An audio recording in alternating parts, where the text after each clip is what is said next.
Round 5 is done and dusted. There are upsets everywhere, but of course, North Melbourne keep on winning. Welcome to AFLW Today's Round 5 wrap-up. I'm your host, Alex Donnelly. As always, I am joined by Code Sports' Jess Robinson, who is up and about. She's been writing about the social team, and North Melbourne win yet another game. Yes, it was a great game, a great game to watch. Super stoked. And over there, the stats guy, Liam McAllion, he's happy his team's winning. They've won 5 games, which is now more than the men's team this season. Absolutely. We get to sing John in the chorus a lot more in the women's season, so I'm very pumped with that. And yeah, like you said, lots of upsets, which we're going to touch on. It was impossible to tip. If you had a perfect round in AFLW this week for tipping, then I don't think you even watched the game. Please drop us a comment. You don't even watch the game. Yeah, let us know in the comments. If you tip 9, give me tomorrow's lottery numbers so then we can all retire and live out our best lives somewhere in maybe Monaco, for example. Yes. But before we get started, make sure you do subscribe to AFL Today on YouTube. Follow along there. Make sure you hit the subscribe button as well as the notifications bell. So anytime we do a video across the W program and the men's program, you'll get notified. Of course, the boys pumping out a bunch of content at the moment for the men's season as well, given it is prelim final week. But also follow us on X, Facebook, Instagram, and TikTok. It's AFL Today AU across all of those platforms, and Aussie Rules Today for the men's stuff on Facebook as well. But a lot of footy content coming your way over the coming weeks and months. But as we said, round 5, upsets galore. This genuinely felt like we were in Marvel's 17th parallel universe. Yes. What a reference it was. Throw the tipping out the window. This was like a mid-season trick, I feel.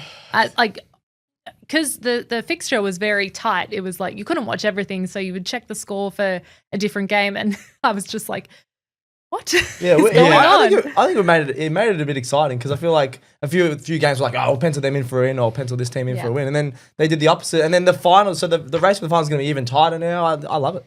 Well, you do have a little bit of a gap, though. So every team that's in the top 8, which we'll touch on later, is either on 12 points or more. And then it's Brisbane in 9th on 8 points. And then it sort of drops away to one team that hasn't won a game yet. We'll talk about them later. But we need to talk about the games, of course, this weekend. Starting off, the first game of the weekend was Saturday at Victoria Park. Collingwood with the first of many upsets this weekend. 6-7-43 defeated my beloved Sydney Swans 2-5-17. Before we get into the game, let's talk about the ground. Oh, it was cooked. It was. There was dog crap all over the joint. There was spray painted dog crap. There was mesh in the goal squares, which feels kind of dangerous given, the heightened potency of ACL injuries in the women's game. Yes, there was mesh in the goal squares, having a walk in the ground after the game. How was that acceptable, though? I mean, I was in a little sneaker thing and I nearly slipped over. So imagine being in a footy boot and getting a stud caught on the mesh. Yeah. Was it actually like a spot where you could get caught? Yeah, it's in the goal square. Both goal squares. Yeah, well, because there was obviously issues with this ground leading up to Collingwood's first game at Vic Park this season. It was all sandy and it was filled in everywhere. They was again, as Jess said, they were spray painting the grass and over some excrements as well. So this is an embarrassment. Like, we try to take this game in this league seriously, yet we still find ways to make this look like complete amateur hour, like it's VAFA W. Well, and the thing is, if it was a men's game, there would be absolute uproar. So I'm glad we're talking about it because it's not good enough. The players' safety, like you said as well. So fair enough. Yeah, it's. I also want to ask. Like, there was about 3,000 people at the ground on the weekend, which was great. Good turnout for a Saturday. Yeah. Where was the Collingwood men's team? Where were they pumping? No, seriously. Where were they pumping You're this just up? trying to delay talking about Sydney. No, I'm not. I'm asking because we yeah. have KPIs that we need to hit to get more games each and every year. We need minimum 6,000 attendance at games. We need 100,000 people to watch games. Collingwood have a week off. Why not say, hey, pre-game or post-game, there's going to be an autograph session with 5 or 6 players. I didn't see one men's player at the ground on the weekend. And if they were there, I was wrong. I was on the other side of the ground, but I did not see one going into the media centre after the game. Yep. Yeah, that's a genuine shout. And it's a perfect opportunity for a halftime or a broadcast moment where you can interview one of the guys that obviously got the prelim coming up. A few other games, So, yeah, I agree. It's a missed opportunity, but it's just, it's just one of those things where you'd like to see that. Like, obviously you could say that about multiple teams and programs, like a lot of blokes for the teams that aren't playing in finals are on holiday at the moment. So I understand that, but just something to see. But for this game, Collingwood, we've talked about them all season, that they've been going quite well without getting the results because their lack of a forward line's been an issue, but their pressure is what won them this game. They were outstanding. anytime Sydney got near the footy, there was tackles from everywhere. And it just got to the point where anytime Sydney went near the footy, there was a perceived pressure and they were so fumbly. And then on the other hand, Collingwood were clinical when they got it. They found outlet runners. They found the space. A couple of their goals just came from work rate where Swans defenders switched off and a little short chip up to someone who was, 10 or 12 metres closer to goal. They were just better across every facet of the game at the end of the day. And this is a really good win for Collingwood. Definitely, and credit to Collingwood because they outplayed the Swans at what they're really good at. Yeah. So the Swans usually are a high-pressure team, and they were a bit shell-shocked there. Well, talked to Scotty Gowans after the game, and he's like, our pressure was above our seasonal average, but Collingwood's was just next level. So on the pressure ratings that they have in the box, according to Champion Data, and that, he's like, they were just ridiculous, even though we were above average. But Kalinda Howarth, she's coming back from an ACL, obviously. She just kept on finding space. She needs to pick a better goal song. I was really sick of hearing it at the end of the game. Was it? I can't even remember. I was just trying to tune it out at the end. I reckon whatever the goal song she had, you would have been Ash Sentra's was really good. Oh, okay. She popped up with 2. But Kalinda Howarth, I thought, aside from Britt Benici, who we've talked about her before with her use of the footy being below average. She was brilliant on Saturday. She was finding targets. She was laying tackles. And I think Ash Sentra had her best game by a long way. We talked about her a lot, how she wasn't really footy fit. She missed a bit of the preseason due to a hip injury. Now that she's built into it, 18 touches, 2 goals, lot of smarts around the footy. Like watching her, it's the first Collingwood game I've actually been at the ground for this season. Just watching her movement, you're like, oh yeah, you can see it. Like we all knew it, but you can see it. Yeah, because even if she's not the fastest player, but she's always in the right spots. And then, is she a lock for the Rising Star nom this week? Sure, I reckon. Oh, she hasn't got it yet. Yeah, 100%. Surely she is. Well, she's had some really high IQ footy moments the last couple of weeks. But 18 touches, 2 goals. Exactly. It's great to see her just get a little bit more of the ball and have a bit more of an impact. So you look at it, like Collingwood won the clearances by 11. They used the ball brilliantly inside 50. They won the contested footy by 19, 20 possessions as well. And then you look at the Swans who, when you think about it, they had been building towards a performance like this despite winning, where they've been showing their worst, and they showed their worst for most of the day. The slow start once again, they gave up patches of goals in the first couple of minutes. And then they were just bad with the footy. The only good thing for the Swans was Montana Ham probably kicked goal of the year. Yeah, just with the running, sick. linking play. That's like a weekly call now. Yeah. The Swans kicking goal of the year. The Swans have had a lot of good goals. They've got 3 of the top 4 at the moment this year as well. Alexia Hamilton went down with, I thought it was a shoulder or a collarbone. That happened right in front of me. But the contact, because you could see it coming, she was going back with the flight of the ball. Alice Mitchell and Collingwood forward were flying forward. And just the crunch was, you could hear it. Oh, I hate that. Yeah, there was that, that smack. Yeah. It wasn't great. And I've had an update this morning. Julia O'Sullivan's having scans on her knee this morning. I would be shocked if it's not an ACL, which sucks. It just, the way that it bent was not good. No good. Brutal. The positive for the Swans is Collingwood only kicked 1 goal in the second half. Had the Swans kicked straight, they would have given themselves a chance to win it, but they were just god-awful with the football all day, and they had way too many passengers. Yeah. And so Collingwood's defence on someone like Chloe. Oh, they were double-teaming her. Geordie Allen was good. You had Sabrina Frederick dropping a kick behind play. The tactics were like real. I think I even noticed some of the tactics when Collingwood played North. They were there. Like obviously North had did a good defensive good game. defensive structure. The Swans are begging for a tall forward. Yeah. And that as well. When North Melbourne have, you've got your Kate Shields and your Talia Randalls. The Swans need someone who's 6 foot tall that can take a mark because it's not good. But Collingwood, fantastic. Like they can build from this as well. You can see maybe not this year, but definitely next year with some more experience. Mateta Breed coming back as well. Yep. Side note. Her on TikTok on the weekend, her mum was in town. She tossed the coin before the game, apparently, and she was like, oh, my mum's just giving me a bit of a drive-by here. What'd you say, mum? She's like, well, if I'm tossing the coin, I'm going to have more on-ground time this season than you. Oh, her mum's giving her a drive. That's sad. You wouldn't expect that from your own mum. I love that. Can we get her on the show? Yeah, we'll get Mateo Breed's mum on the show. Oh, shout out to Montana Ham's mum for coming out and saying, g'day. She said that she listens to the show. So shout out. We're big with the mums here on AFLW today. Absolutely. All right, Icon Park. This game was scintillating. Carlton 10-11-71 defeated Gold Coast 4-1-25. Yeah, and look, you look at the scoreboard and you're like, okay, Carlton got it done pretty easy. But it actually was a little bit more challenging for the Blues, and it was quite entertaining the first half. The Suns are right in there with the Blues, keeping up with them, and then they just blew out the second half, Carlton. So Suns came out confident, obviously the back of a winning performance last week, so they had a bit of momentum early, and there was only 1 point in it at halftime. Of course, there was a controversial goal, which I want to talk to you guys about, because does this reinforce the idea that the W needs a bit more of a score review so process? We have the chip in the ball. We were talking about this pre-show, which still, I don't even know if there's is there just a green light that pops up or something, and then they're like, I think it's correct. And then I'm not even sure if that counts towards, if it goes over the line or things like that. Yeah. Remember when you and I were at, not Icon Park, at Punt Road last year? That's right. On the Friday before the grand final, Collingwood and Gold Coast. A few went out, Well, no, Collingwood kicked a goal. You and I from 150 metres away could see that it was touched, wasn't called, and Collingwood win the game by 4 points. Like Gold Coast robbed. Yes. Gold Coast love this system. Yeah, well, exactly. For people that may have missed it, the Suns had a ball went over the line. It was very clear. Umpires standing right there. Got hit back in, and it came back into play and brought them right back in it. So anyway, credit to the Blues. It's a reflection where both teams are at right now. They kept the Suns scoreless after halftime, and they went on to boot 7 to blow out the game. They scored 57 points from their intercepts. Ooh.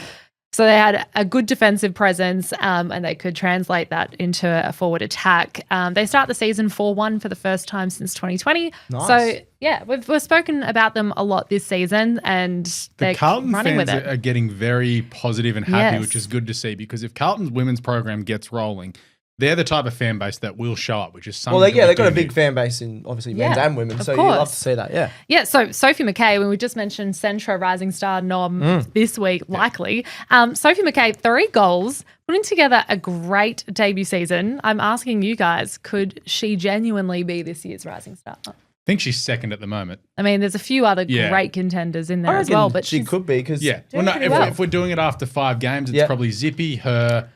Then of the ones that have been nominated, then Havana Harris, then Lucia Painter, and we're going to say Ash Centra is going to be nom this week as well. I put her first at the moment just because she's hitting the scoreboard a lot more. Not many. Back. I know, but the ability for first year players, I think we always say, first goal, they usually get their first goal, but to hit the scoreboard multiple times, 2 goals last week, 3 goals this week, I'm really impressed. Feels like the vibeometer of that team already too. Yeah, they all love her. Oh my gosh. Like I said, she just smiles and everyone else smiles, and they're all then they go forward. It's awesome. For the Blues, again, just a really strong midfield presence. The Suns actually had the top 3 players touching the ball on the ground. So that's they much around it. Charlie Rowbottom, Claudia Whitford, all amongst it.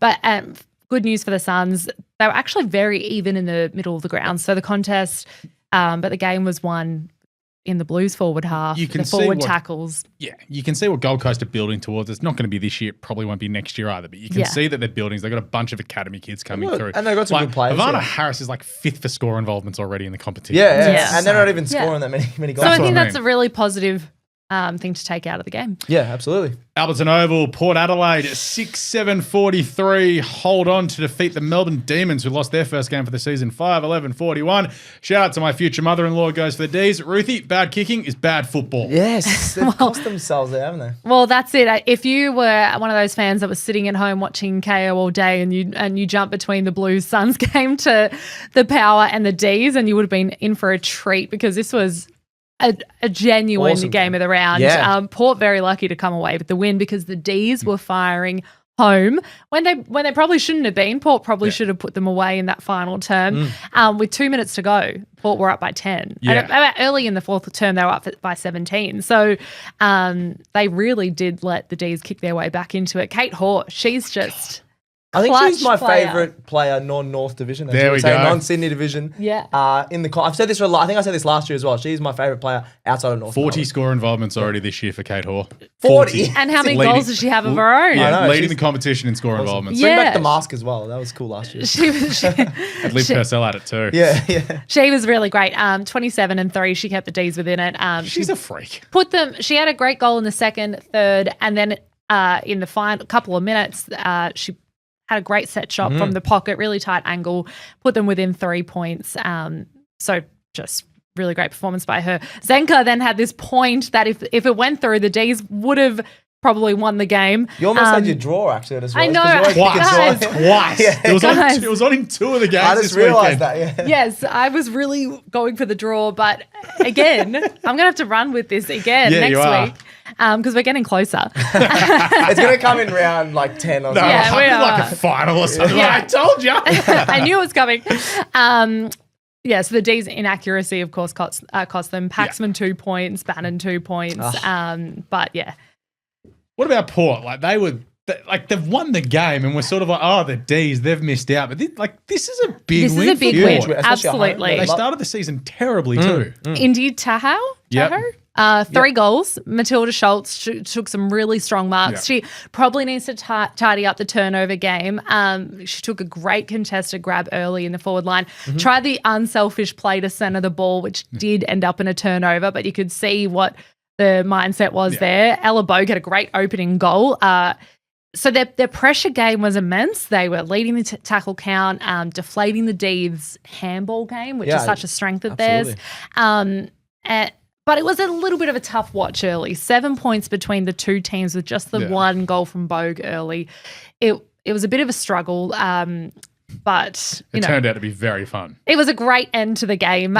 Super exciting footy. The D's, unfortunately, D's fans, if you're listening, you're probably going to cringe at this. They were plus 14 in the inside 50s, a return of just 11% goal efficiency, and they were up in most of all the other stats. So I'm putting to you guys, what do we make of the D's? They're obviously coping with some injuries, some pretty serious injuries as well, but they're yet to play the top teams. They've really only played the Dogs, Saints, Pies and the Tigers. I was really big on the D's before you just said that because I was like, oh, they're flying. I think before the season I said they're going to be my biggest rises. I think their fixture was on their side.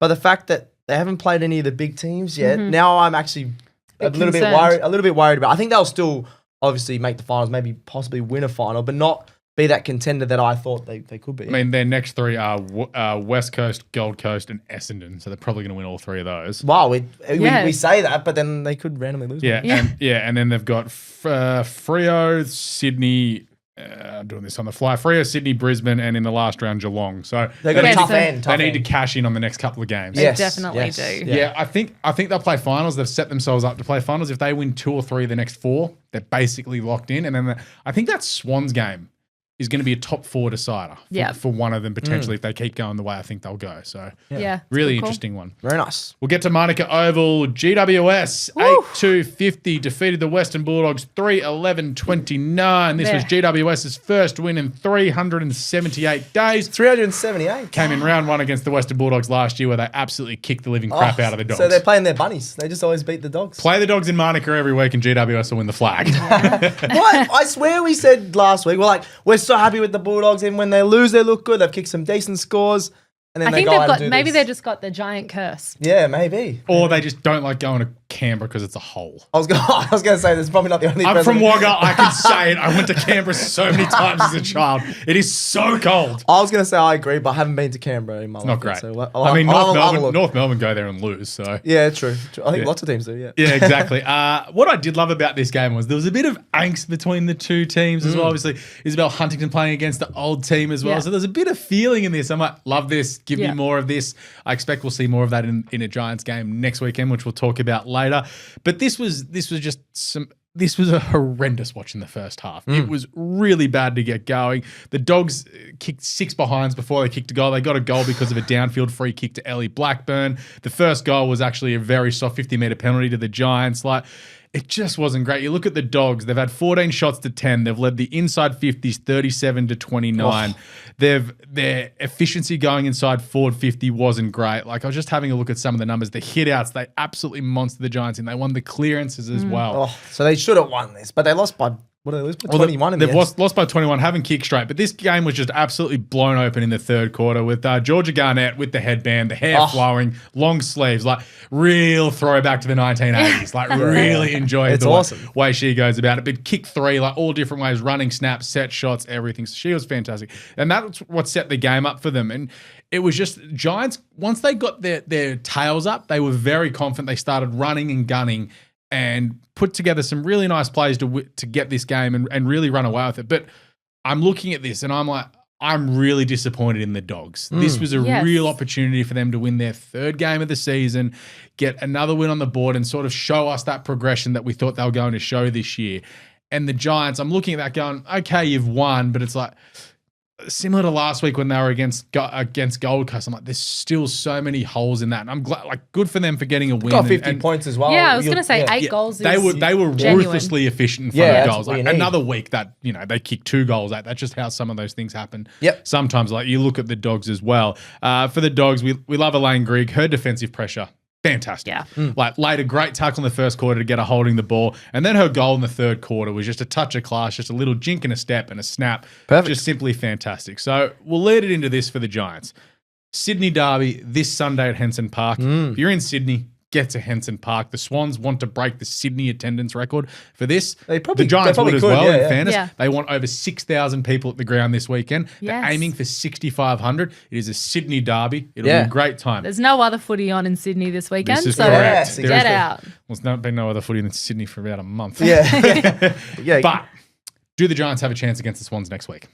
I think the Swans will come out firing after the performance against the Pies. So I'm not sure if they have a genuine chance because Yeah. I'm expecting a lot from Sydney. Yeah, I think it'll have to be a similar thing to this where Sydney kick inaccurately. We saw And- that on Saturday. But if they bring the pressure, it could be reasonably close. Like I reckon this could still be Yeah. 20 points like either way. Maybe 15, 20 points. I think either in way. that game, the chance for the Swans is Ali Morfoot. Her eyes will light up seeing how the Dogs dominated the ruck on the weekend. She had a poor game on Saturday against Collingwood. That could be the bounce back for her. But Yes. derbies, anything happens, as we know. Yes. Sunday, Windy Hill, Oh. Statsman, this is you. What? Essendon 1-2-8. Did they kick a goal in the second half? Yes. No. I think they kicked a goal in They the kicked first a goal. quarter, and that was it. It was the very to end the first quarter buzzer beater. They kicked the goal, and then they kick one after that after the God. quarter time Tough. buzzer. What's going on with the St Bombers? Kilda 9-6-60. St Kilda, seriously. They're the hardest team to read in the competition at the moment. This is insane. This is. I'm going to say this. I think the Saints, round 1 Saints and round 5 Saints are just the best team in the competition. They're just, I don't know what happened in between there where they just lost so many games. But they returned to that form from round 1. Their first win since beating the Crows. They brought the pressure and intensity. I think we're all big on the Bombers. They looked really strong. They've kicked some big scores, and then they go 1 goal, 2. There was a big crowd. I saw a few people there that were saying it was a really good crowd, really good loud crowd, especially when the Bombers kicked that first goal. And then they didn't kick one after that, which is really disappointing. But the Saints, they won the tackle count by 19. Even though they won by 52. So they had the ball Pressure. most of the game, but they were just great pressure. And they had 7 players with 5+ tackles, which is exactly what the coach ordered. But if the Saints were hanging onto the ball, what were the Bombers doing? Yeah, that's what I don't know. I think it was more the Bombers were first to the ball because they actually matched them in the clearances and things like that. And then the Saints would just tackle them, get a hold of the ball, and then just go the other way, Okay. which is really impressive from the Saints. They went at 70% disposal efficiency. I had a look the last couple of weeks; they were below 50%. The Saints, so that was a real improvement, which is what you want to see. They just put on an absolute clinic, the Saints, and it was mainly from the 1-2 punch of Wardlaw and Richards. How good was Jesse Wardlaw's headband, by the way? Jesse Wardlaw. Yeah. It was patented. It was very, very nice. It was a 75th game, 50th game. 75th game. Yeah, so she was celebrating that. I saw her on Tuesday walking over the bridge here at South. I was Jesse Lambert. Oh, yeah, there you go. Oh, Wardlaw. Jesse Wardlaw. No, so I was reading Jesse Lambert Yes. down here, but I was Jesse Wardlaw. Yeah. I did not wave her down. She was locked in on something. I was like, Yeah, what? She didn't recognize you, Alex? Yeah, what the why hell? would she recognize me? Oh, everyone knows you on the internet. I think these she days. watches AFLW. Yeah, She yeah, does. yeah, maybe. But yeah, as you mentioned, Wardlaw was absolutely lit. Contested marking clinic.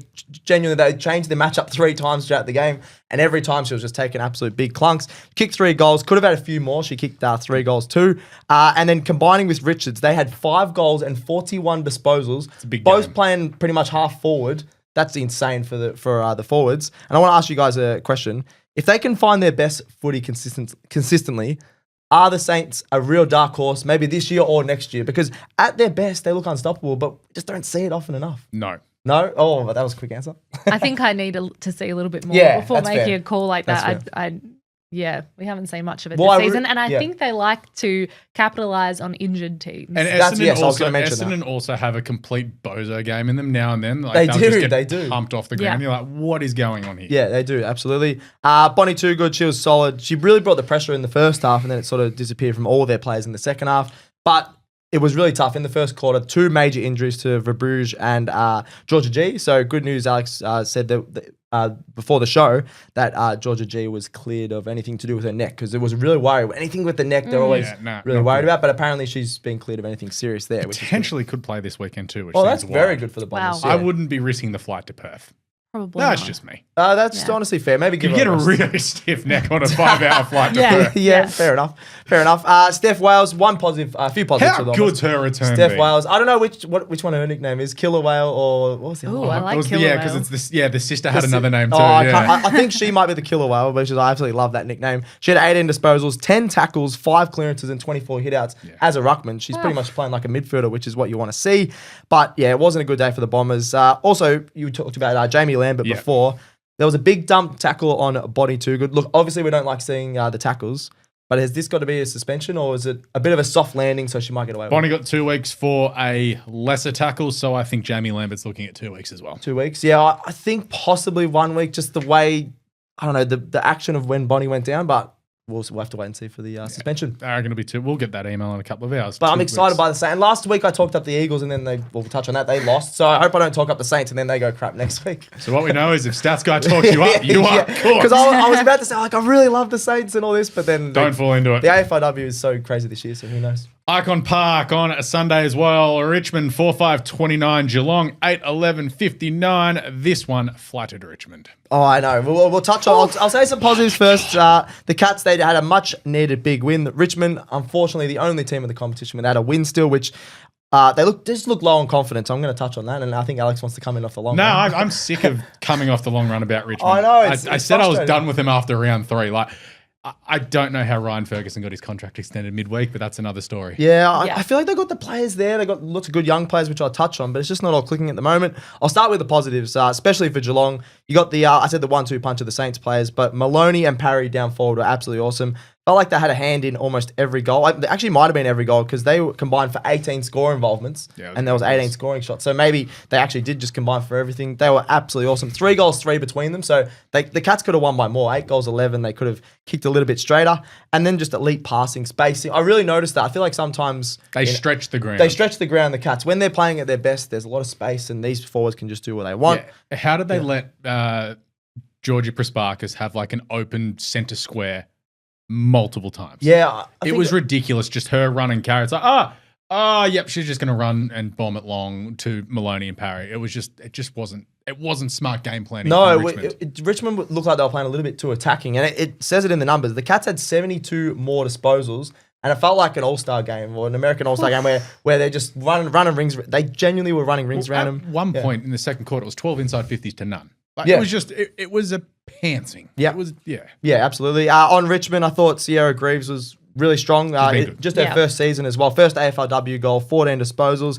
Ali McKenzie, you can say this every week. Ali McKenzie, Mon Conti, hold your head high because they get the clearances and all the ball for the Please footy. call Ellie McKenzie by her full name. The best kick in AFLW, Ellie McKenzie. Oh, I don't mind that. Actually. Wow. I don't mind Has that. the best kick in the game. She's a very, very good kick. But I said the 2 names for Richmond. They were the only 2 Richmond players in the top 13 disposal getters in the Oh. game. So only 2 players had more than 14 disposals for Richmond. Yeah, that felt right watching it. Yeah. That just annoys me so much because they got so many good players in there. I said this every week, but Eilish Sheeran is such a big out.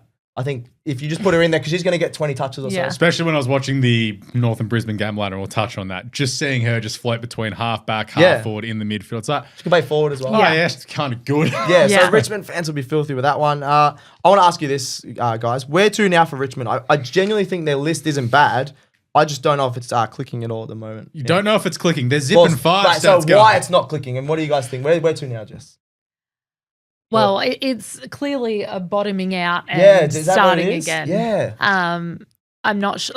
It didn't I feel like for- at the start I of the feel season, for though. Bon Conti, but Yeah. they did have big aspirational goals. We're talking this finals. year. Yeah, which is probably it's a reality check for the team True, yeah. where they're at. But this could you've mentioned the youngsters on this team.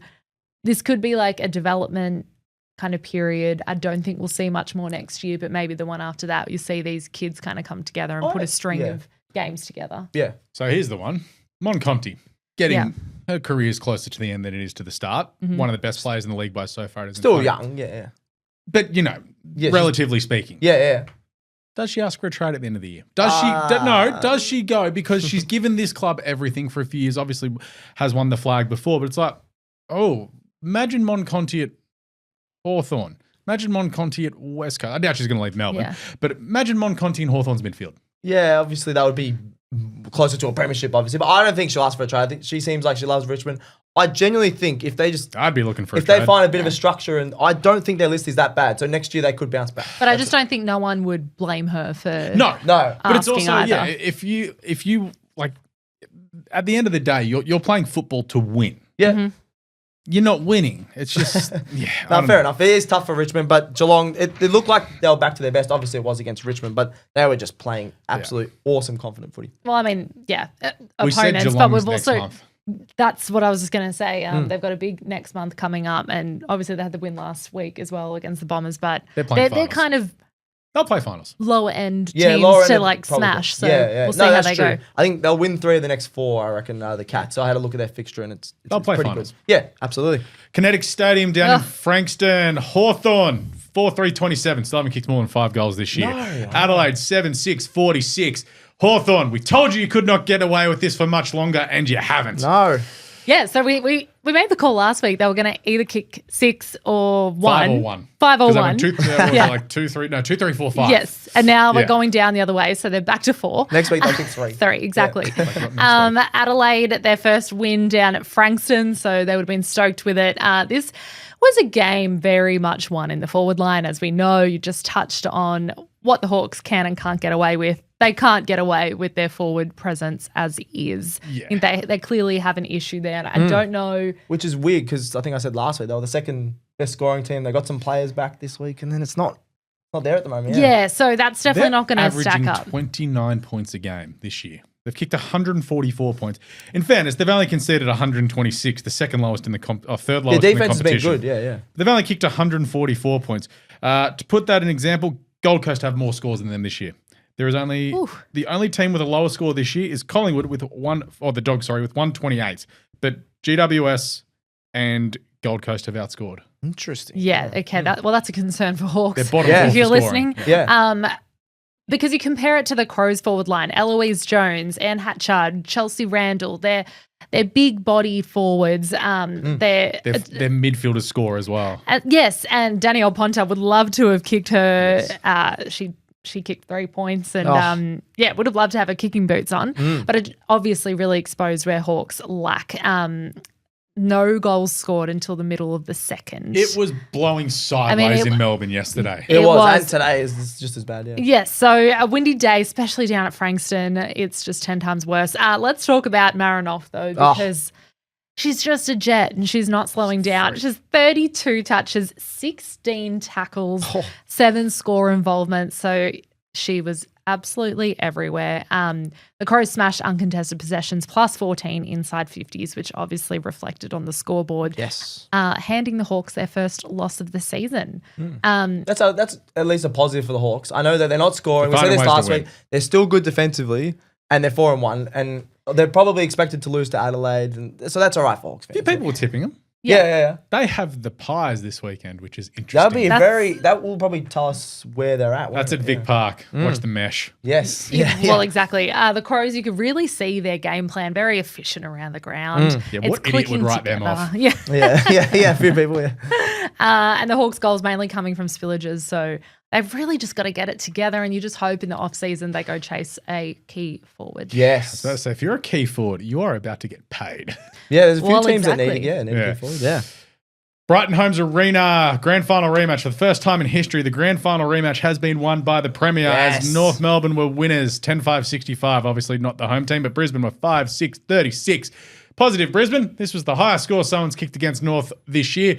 Negative, you got smacked. Yeah, still got smacked. I'm so glad I got the North game this week. And North are unstoppable.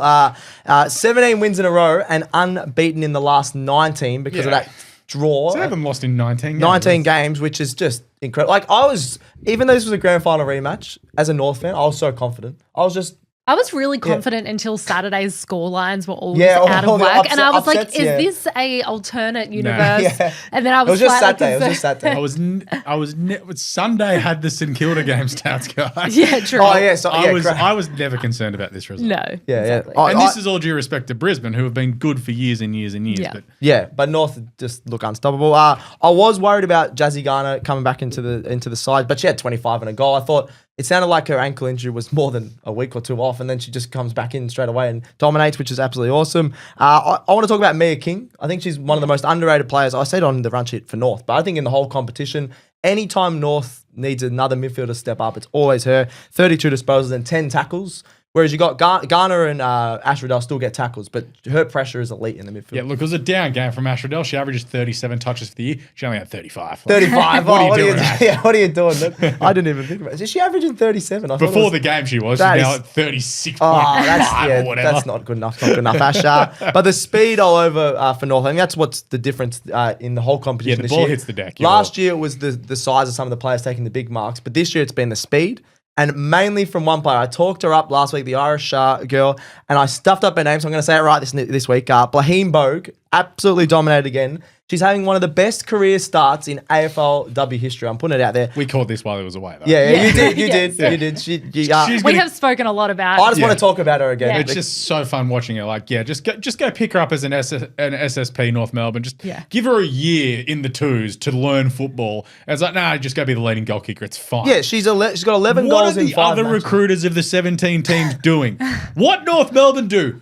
Copy them. Yeah. It clearly works with the Irish players. Every Irish player we pick up in the last 2 years has just been an absolute jet. She's got Ball 11 monkey. goals in 5 matches, kicked 3 again against. She's like, grand finalist from last year. I'll just kick 3 goals. Still easy. can't bounce the football, though. Oh, but she doesn't know, need she to doesn't bounce even it, need to. She just runs. She knows her distance and then kicks a goal. So it's Yeah. all good. She's so exciting to watch. Anytime she gets the ball, you're like, oh, what's she going to do with it? Yeah. And she makes magic happen from Yeah. anywhere. She's very exciting. Very exciting. I just want to say this because obviously Chloe Malloy had a bit of an off game on the weekend.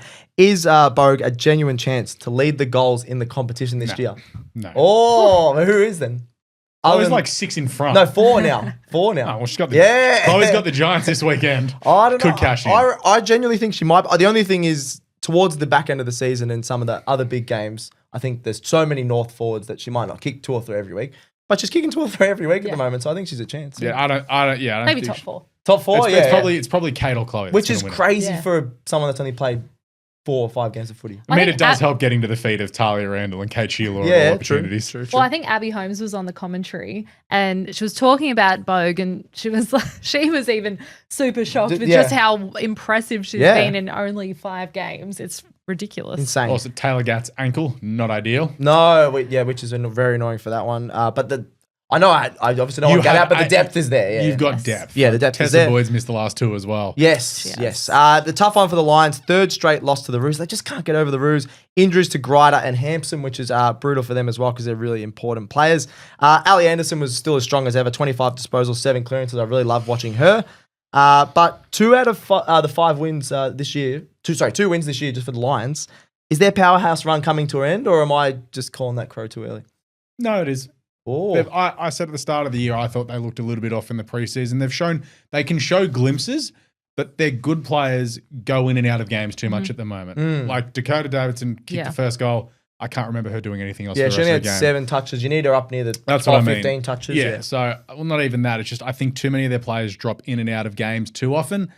I just think that they are getting a little bit older as well, and they've been up for so long that it just does happen. I think they're still probably going to finish in the top 6. They'll end up in finals. They're good enough to, but I don't think they can win the flag this year. Yeah, I agree. I think they're gone. What do you reckon? You agree, Jess? Yep. Yeah, I don't think they're making top 6 though. Ooh, they might not because they're still out of the 8 right now, which we'll touch on later. And then just to finish up, I'm very excited for North Melbourne taking on Carlton next week, just to see where the Blues are at. Yeah. And just both teams have been kicking massive scores, so we'll see how that goes. Yeah. That That'd be is next Saturday, 2:35 Yes. at Arden Street. So you can get there before you watch the prelim. Yes. awesome. Perfect. both. Yes. I'm very excited about bet that much. Yeah, that'd be a really good one. Fremantle Community Bank Oval. Fremantle go 8-0 against the West Coast Eagles with the win. 3-5, 23, 2-4, 16. You will see that score or you will complain. I say nay if you didn't watch that game. It legitimately rained sideways. Oh, no. You know that Family Guy ad? Like they throw to Ollie Williams? It was that. Yeah. Everyone needed some chunky soup after the game because it was raining sideways and they didn't have umbrellas. Yeah. It was the rain game that happens every year in one of these. The contest, though, was unreal. They were just cracking in at each other. It was good old-fashioned footy. Given it was a derby, there was a lot of feeling between the two teams. I absolutely loved it, but Freo their pressure last week against the Swans was good in patches. It was up all game here. It was something that's been missing from their game all year, and it was a deserved win in the end. I know it's a tight game with 7 points, but they just kept it up all day, and I had my biggest issue in this game was the holding the ball interpretation that we've been so hot on all year.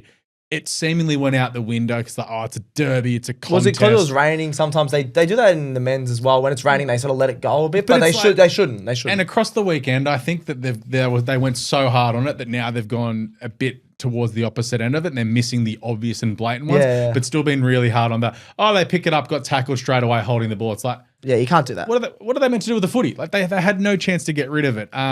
West Coast's biggest issue in this game was that they struggled to move it forward, just in general for the whole game. They really do need a key. They're another team that needs a tall key forward, but also the wind obviously didn't help in this game.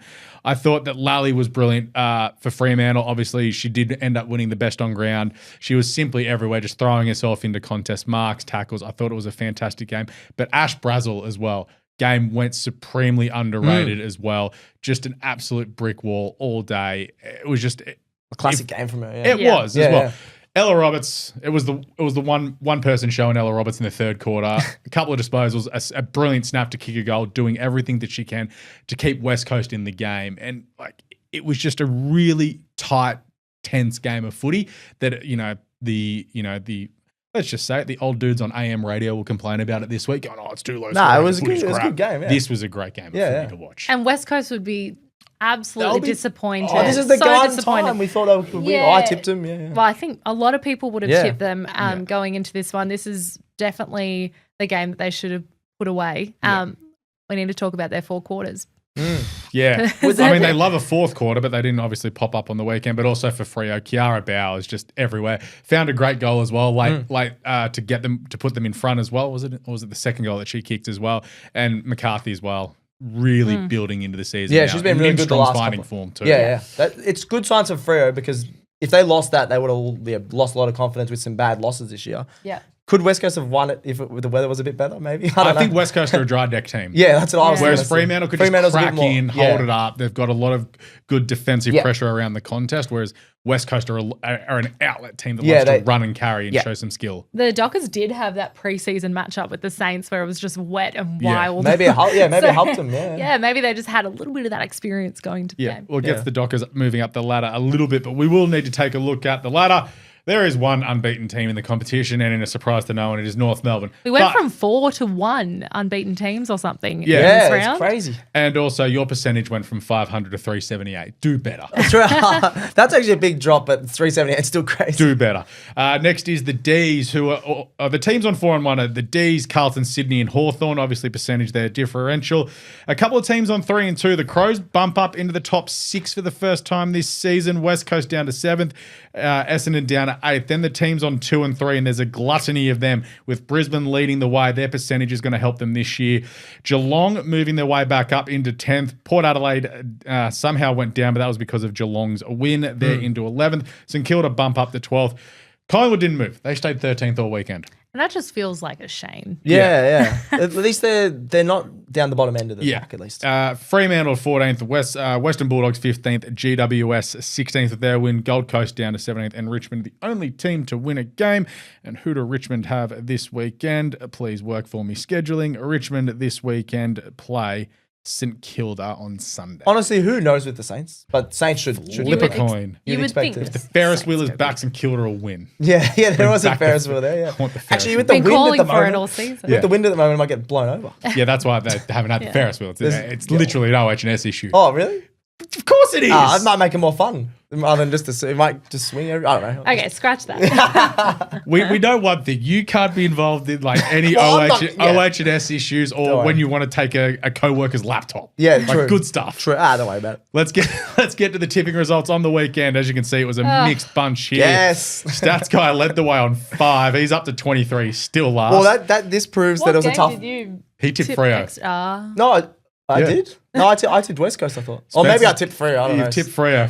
It's on the graphic. You can Spencer tell it's a sent. tough tipping week because I'm getting smashed in the overall tips, but I've won this week. So that means it was a very tough tipping Jess week. leads the way, still on 27, tipping 4. Myself and Spence on 4 each as well, but we're both on 25. The big call. You're going to get there. The draw. It's coming. I can feel it. Come on. It's coming. It was close. Stats guy, nailed it. Yes, Sophie Mackay. Yeah. I might just do Sophie Mackay or Mackay. Is it Mackay or Mackay? Mackay. Mackay, I think I kept saying Mackay. Yeah, I might just do it every week. I might just up that to 3 goals next week, then 4 goals the week after. But she's awesome. She had 16 and 3, so I'm very No happy with pressure, it. so. Yeah, actually, no, maybe not so- this week because it's against North, but every other week. She also got, her and her sister got verified on TikTok last week. Hey. Oh, very a nice. win. That's a win. They're winning. Probably on and off. monetize that. Yeah. Very Times they can earn that dough. I had Geelong win by 40. I was on, and then they decided to miss some sitters. Yes. It's nearly there. Lock results. Jess, Ashfordell, 20 disposals. Oh. I think I've figured out how the lock works. That's a lock. That's a lock. That's a lock. Statsman had Kate Hall to kick a goal. Yeah, that was an absolute lock. Very And happy I with that. had Carlton to win. That was nice and easy. Very for me. nice. We all got a lock. That's good. Yeah, and I didn't write Spencer's down. I don't even know what it was. That's all right. That's all right. I'll just say it's a Chloe Malloy anytime you got it. Yeah. Best performance of the round, Stats guy. I'm going first. All right. Jesse Wardlaw. I think I usually go a team, but I'm going to go a player. I thought she Yeah. was definitely the best player across all games. Like she just tore Essendon apart, and she was the difference in the game. Dominated.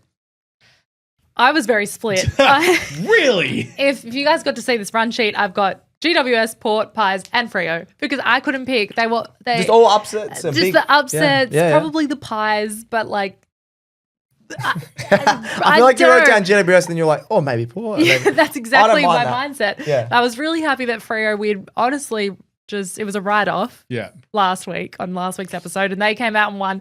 I was just happy GWS got their first win. I was just like, this is good. This is This is the vibe. vibes. The vibe. Just have, I like I that. said Collingwood, saw it, watched it, thought they were simply brilliant across the board. Yep. I also didn't mention Geordie Allen, first game back, was brilliant as well. Nice. That is us done and dusted this week for AFLW Today. If you did enjoy today's episode, make sure you subscribe to AFL Today on YouTube. Follow us on X, Facebook, Instagram, and TikTok for more footy content all season long. Hit the notifications bell and do subscribe on YouTube, please. And thank you. Make sure you subscribe and star all of our shows on your podcast apps. Cricket Today, AFL Today, Hold All Tickets, True Bloods. Polly and I still doing the W show. We'll be recording it later tonight. It'll come out Wednesday morning, I believe. But if you haven't listened, go back and listen to the chat I had with Scotty Gowans, the Sydney Swans coach, last week with Polly. Went for about half an hour. It's on the True Bloods page, so you can go find them on YouTube as well as Spotify, Apple Podcasts.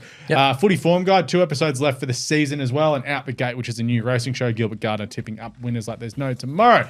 Thank you, Jess. Thank you, Alec. Thank you, Stats Guy. Thank you. Shout out to producer Gerald for jumping in today behind the camera, producer Brody for doing Sunday show on AFL Today. But we'll be back next week for the round 6 wrap up of AFLW Today.